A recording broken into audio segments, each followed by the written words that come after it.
All the teenagers were out front one day, and three guys parked on the corner a block away, and they walked up in black hoodies, and they opened fire.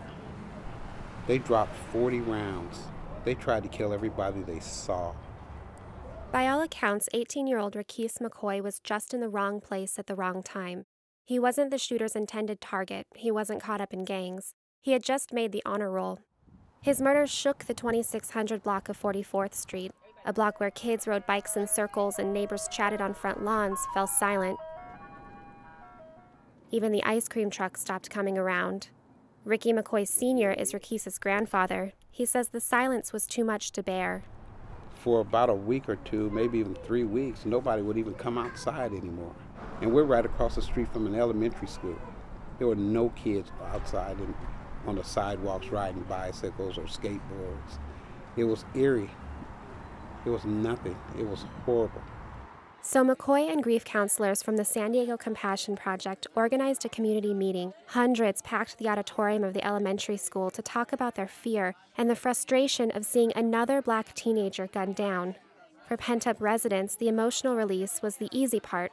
Then Counselor Dana Brown asked about solutions. It was silent. And then an individual looked at me and said, "No one's ever asked us that before."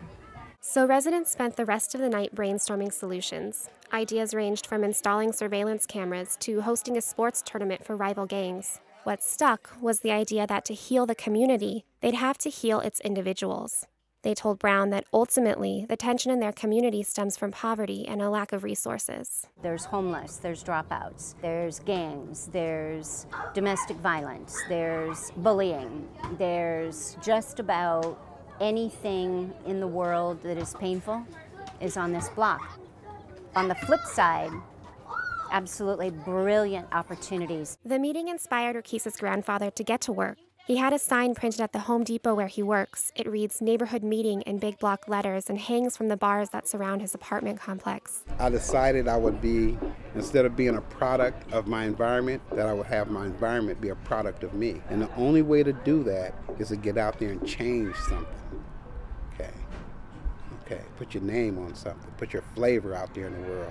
Each week, McCoy welcomes neighbors to the courtyard of his apartment complex.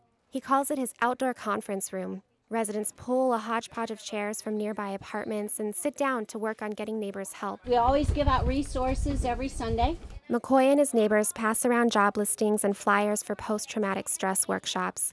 They talk about finding a Spanish speaker who will help them share those resources with their immigrant neighbors. Often, the conversation turns to the San Diego Police Department. Residents say they have a strained relationship with the police. Those who have lived on the block for decades say they haven't met their community officers, and many say they don't feel comfortable calling for help. Now we have to draw the line in the sand and say, look, you guys, San Diego Police Department, need to step up and step out and get to know us. I mean, are you here to protect and serve or not? Mid-City police say they're listening. They're working with 44th Street residents to start a neighborhood watch, and they've even gone door to door with McCoy to introduce themselves. McCoy is cautiously optimistic. He says he's waiting for the officers to come around again, and he's anxious to reach more residents, especially the young ones. Already, things are changing on the block. On a recent Sunday, kids threw down their bikes to scramble for money.